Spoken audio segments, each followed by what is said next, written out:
Maka pesan Nabi SAW mengatakan, "Man kana yu'minu billah." Barang siapa yang mendakwakan dirinya beriman kepada Allah, wal yaumil akhir, dan juga kepada hari akhir, falyakul khairan aw liyasmut.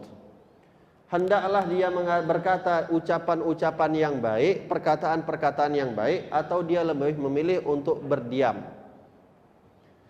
Maksud di sini adalah berkata sebagaimana perkataan orang-orang mukmin. Seseorang itu dia tidak berkata kecuali perkataan yang dia lihat. Pertama, perkataan tersebut adalah perkataan yang membawa dia ke dalam pahala daripada Allah Subhanahu wa taala. Dia tinggalkan perkataan-perkataan yang mana perkataan itu adalah perkataan yang haram, itu jelas. Orang-orang mukmin, orang-orang soleh, mereka meninggalkan perkataan-perkataan yang makruh. Bahkan orang-orang soleh itu mereka meninggalkan perkataan-perkataan yang mubah sekalipun. Makna mubah di sini adalah tidak ada dosanya atau tidak ada pahalanya, akan tetapi ditinggalkan. Karena pernah kita bahas di dalam hadis dalam kitab ini juga, min husni islamul mar'i antarku ma la ya'ni.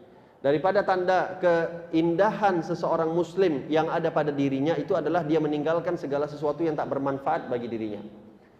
Maka berbicara, mengucapkan perkataan-perkataan yang mubah, yang manfaatnya tak ada, ruginya tak ada, untungnya tak ada, itu juga ditinggalkan oleh orang-orang yang beriman kepada Allah Subhanahu wa taala. Mereka tidak akan berbicara kecuali pembicaraan yang sekiranya kalau mereka berbicara, mereka mendapatkan pahala daripada Allah Subhanahu wa taala, atau mereka mendapatkan ridha daripada Allah Subhanahu wa taala.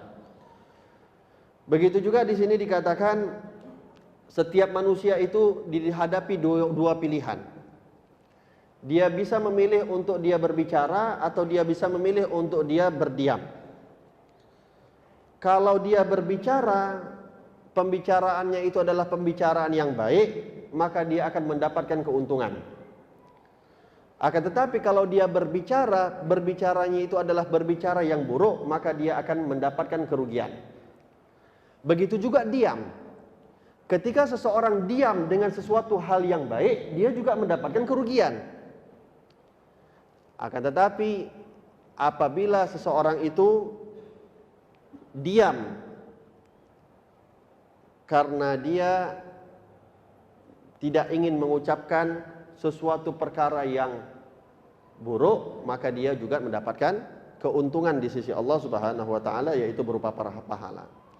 Oleh sebab itu dikatakan oleh para ulama bahwasanya ucapan ini terbagi 4. Yang keluar daripada lisan kita itu tidak akan keluar daripada 4. Yang pertama, ucapan yang murni semuanya membawa kemudaratan. Itu yang pertama. Terkadang ucapan kita semuanya murni, nggak ada mudaratnya, semuanya manfaat. Yang ketiga, terkadang ucapan kita ada manfaatnya, ada mudaratnya.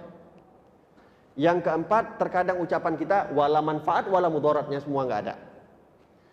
Maka di sini dikatakan, yang pertama, yang ucapannya semuanya membawa mudarat, otomatis kita diperintahkan dan diwajibkan untuk diam daripada ucapan-ucapan semisal itu. Begitu juga ucapan-ucapan yang ada manfaatnya dan ada juga kemudaratannya.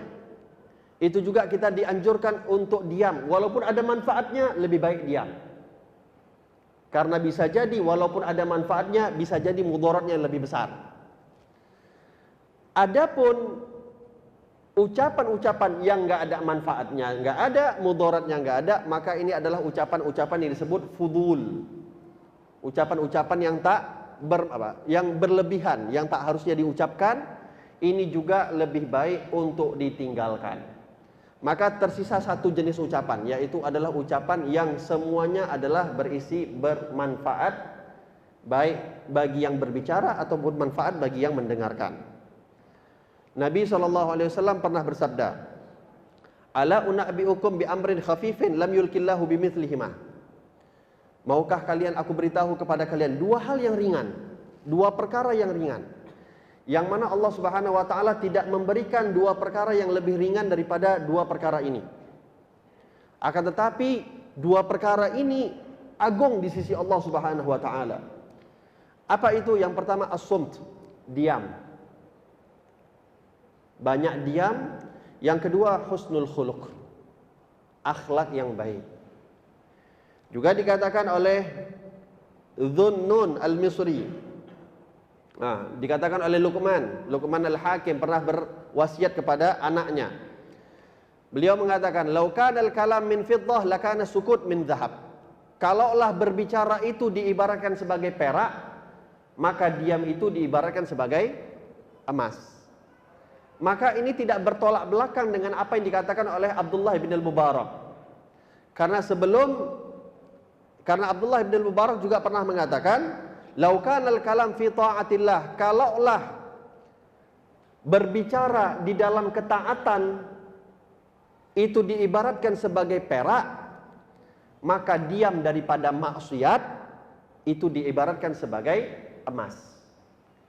Bukan maknanya wasiat Luqman kepada anaknya, "Lau kanal kalam minadh dhahab min fiddah lakana sukut minal min dhahab." Bukanlah kalau berbicara itu daripada perak, berdiam itu daripada emas. Terus kalau ada perkara yang baik pun kita diam, tidak. Tetap berbicara yang baik itu jauh lebih baik daripada kita diam dengan suatu perkara yang baik. Akan tetapi maksud di sini adalah berbicara yang baik itu diibaratkan sebagai fiddah, sebagai perak. Adapun diam diri daripada sesuatu yang maksiat itu diibaratkan sebagai emas. Ini pendapatnya Abdullah ibn al-Mubarak. Lalu dikatakan oleh Dhunnun al-Misri, beliau juga pernah mengatakan, "Ahsanun nas," sebaik-baik manusia adalah amlakuhum lilisanih, yang dia paling bisa menjaga tutur ucapan lisannya ketika dia berbicara. Itu sebaik-baik manusia. Juga dikatakan, "Inna adna naf'a sumtu as-salamah wa adna dararun nutqi an-nadamah." Serendah-rendahnya manfaat seseorang itu kalau dia memilih untuk diam, dia paling tidak selamat daripada tuduhan. Dan serendah-rendahnya mudarat, kerusakan yang dialami bagi orang yang suka banyak berbicara adalah an-nadamah, penyesalan. Seseorang kalau dia banyak diam, orang itu dia dipastikan dia orang yang paling selamat.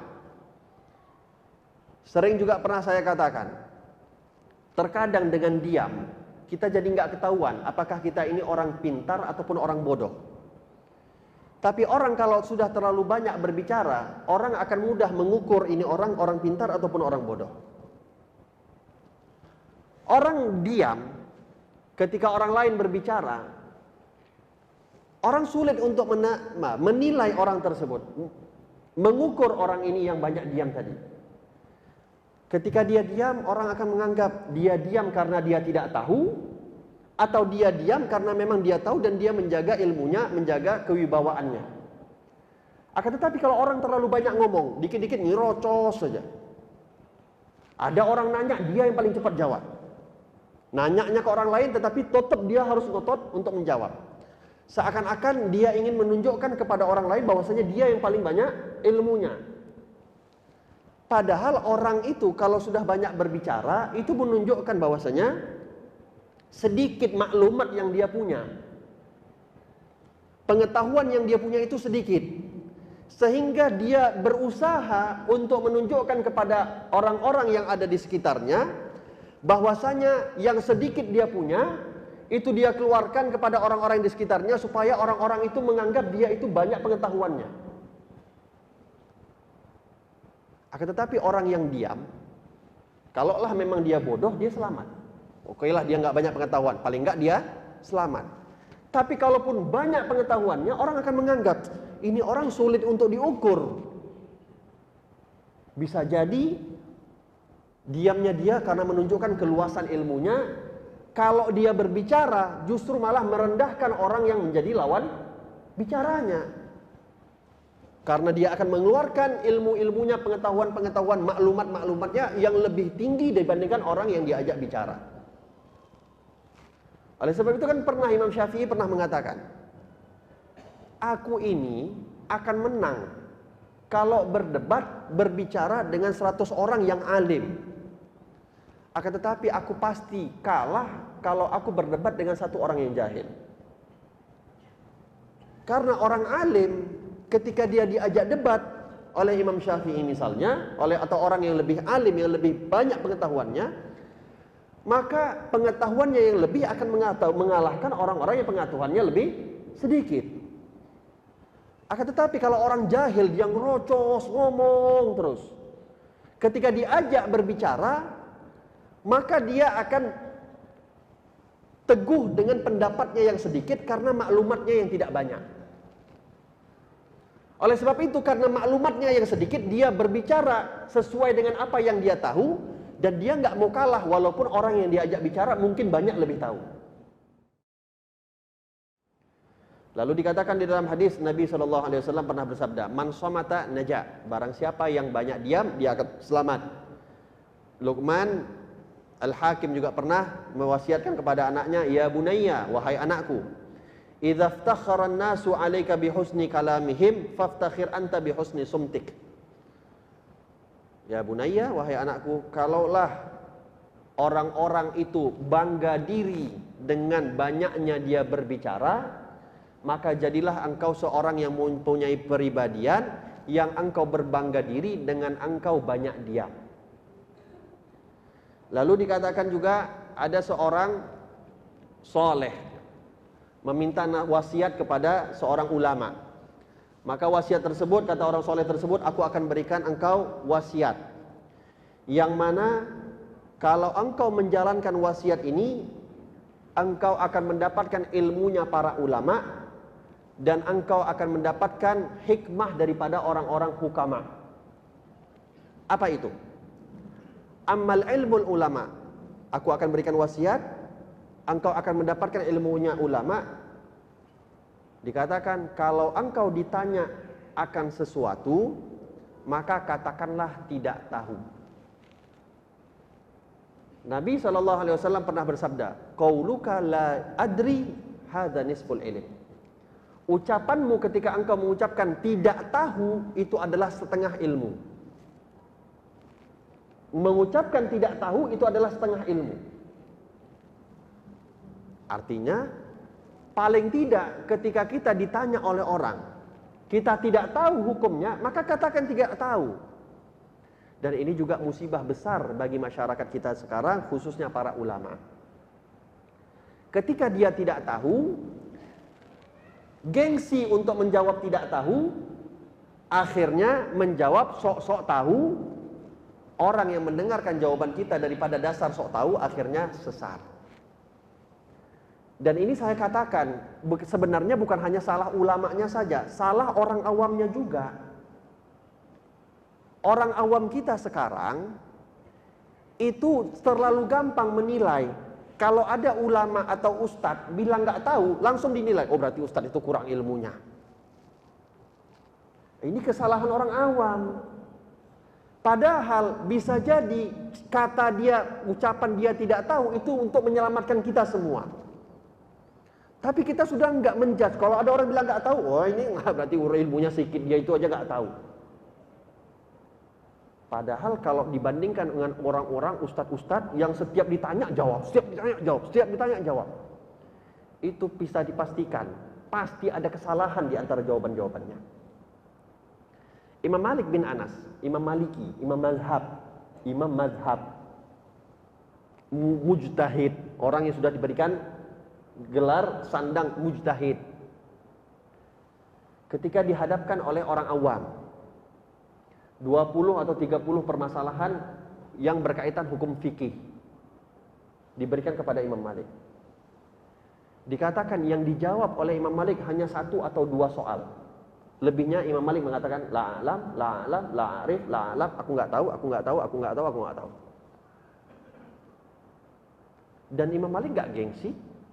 Ketika mengatakan aku nggak tahu, nggak gengsi. Nggak takut dibilang, masa Imam Mujtahid nggak bilang nggak tahu? Enggak. Karena bagi Imam Malik, kalaupun beliau jawab, Akan tetapi jawaban beliau takutnya tidak sesuai dengan apa yang ada di dalam kitab, beliau yang akan menanggung dosa daripada jawaban-jawaban beliau. Oleh sebab itu dikatakan, seorang yang mujtahid, kalau dia menjawab akan satu permasalahan, maka dia akan dapat 2 pahala. Tapi kalau dia mengatakan tidak tahu, dia akan mendapatkan 1 pahala. Orang awam, orang bodoh, orang tak punya ilmu, kalau dia menjawab satu soalan, dia akan mendapatkan dosa. Kalau dia menjawab 2, kalau dia diam, dia akan mendapatkan 1 dosa. Kalau dia menjawab soalan yang dia tidak tahu apa jawabannya, dia akan mendapatkan 2 dosa. Perbedaan jelas orang ulama mujtahid dengan orang yang awam. Maksudnya orang awam adalah orang yang awam di dalam bidang yang ditanyakan kepada dia. Kalau memang dia bukan ahli di dalam menjawab bidang yang ditanyakan kepada dia, maka katakan tidak tahu, jangan sok-sok tahu. Juga saya katakan, masyarakat juga harus pandai menilai. Jangan sedikit-sedikit kalau ada ulama mengatakan nggak tahu, nggak pakai lagi lah, sedikit-sedikit nggak tahu. Begitu juga para ulama, kalau memang nggak tahu, jawab nggak tahu, jangan sok-sok tahu. Maka dikatakan, ammal ilmul ulama, kalau engkau ingin mendapatkan ilmunya para ulama, kalau engkau ditanya akan sesuatu yang engkau tidak tahu, katakan tidak tahu. Wa amma hikamul hukama, kalau engkau ingin mendapatkan hukumnya para ahli-ahli hukum, fa idza kunta jalisun qaumun fakun askatahum. Kalau engkau duduk bersama orang-orang di sekitarmu, maka jadilah engkau orang yang paling banyak diam di antara yang lain. Fa in asabu kunta min jumlatihim. Kalau engkau menjadi orang-orang yang paling banyak diam, ada orang yang bertanya dengan orang-orang yang ada di sekitarmu, mereka menjawab, bukan kamu yang jawab, kamu yang diam yang menjawab, bukan kamu yang jawab, orang yang menjawab. Kalau orang yang jawab tadi benar, maka engkau termasuk golongan orang-orang yang benar ketika menjawab. Wa in akhta'u salamta min khati'atihim. Kalau engkau diam, dia jawab benar, maka engkau dianggap juga orang yang benar, karena membenarkan, engkau diam itu membenarkan apa yang dijawab. Tapi kalau dia salah, orang-orang gak akan mengatakan kau juga salah, kenapa diam? Kalau yang menjawab salah, yang diam gak akan dipermasalahkan, kenapa kau salah? Kau juga salah, karena kau diam. Akan tetapi dia selamat akan kesalahannya orang dengan dia memilih banyak diam. Juga dikatakan man kathura kalamuhu. Sayyidina Hasan Al-Basri juga pernah mengatakan, man kathura kalamuhu kathura saqatuh. Barang siapa yang banyak ngomong, banyak salahnya. Wa man kathura maluhu kathura ithmuh. Yang banyak hartanya, banyak dosanya. Juga dikatakan innama ju'ila laka lisanun wahid. Di antara hikmah Allah menciptakan satu lisan. Wa adnan liyakuna ma tasma' aktsar mimma taqul. Di antara hikmah Allah menciptakan kita satu lisan dan 2 kuping, 2 telinga. Apa hikmahnya? Kenapa enggak lisan yang 2, kuping atau yang 1? Dikarenakan supaya engkau lebih banyak mendengar dibandingkan engkau banyak berbicara. 2 telinga diciptakan oleh Allah, 2 kanan kiri supaya banyak mendengar. Lisan cuma 1, hikmah daripada Allah supaya engkau banyak mendengar dibandingkan banyak berbicara. Lalu dikatakan daripada wasiat-wasiat pembesar-pembesar para ulama terdahulu adalah iyyaka wa kathratul kalam. Hati-hati engkau dengan banyak berbicara. Fa innahu yadhhar min uyubik ma batan.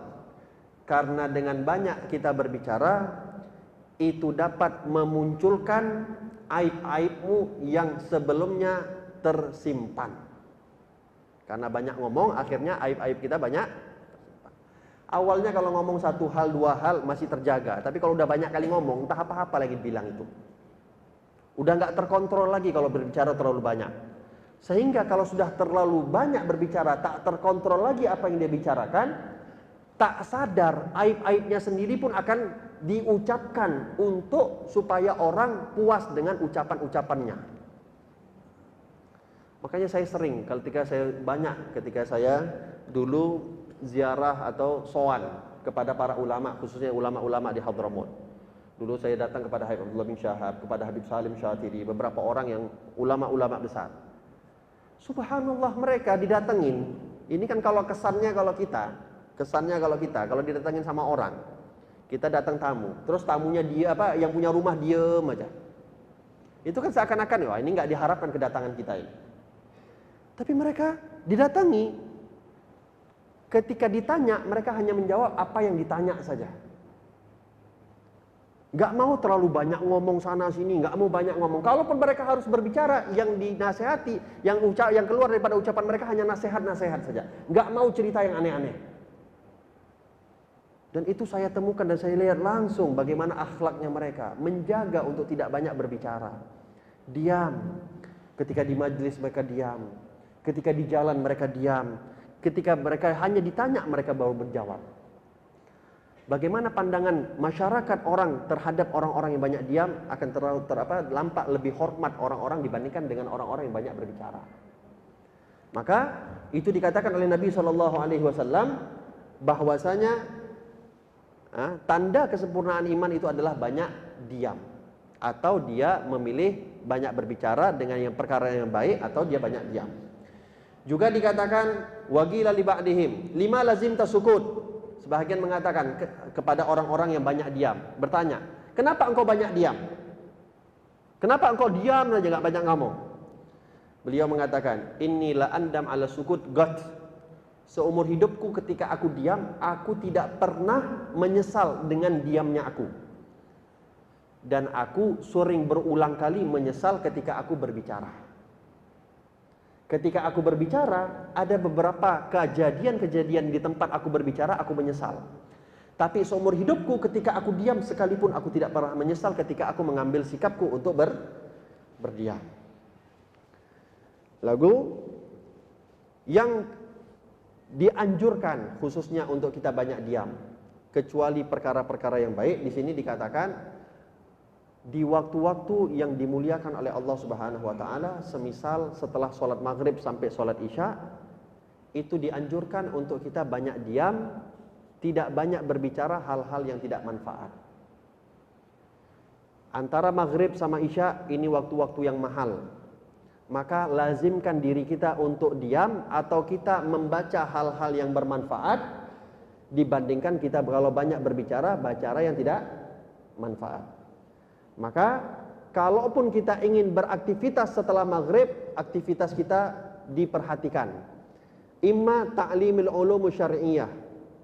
Baik itu kita menuntut ilmu syariat, atau kita membaca Al-Quran, atau kita mengajak amar ma'ruf ataupun nahi mungkar, atau kita menyatukan dua orang yang berseteru, atau kita memberi nasihat bagi orang-orang yang punya dalam keadaan masalah, atau perkara-perkara yang baik yang lainnya.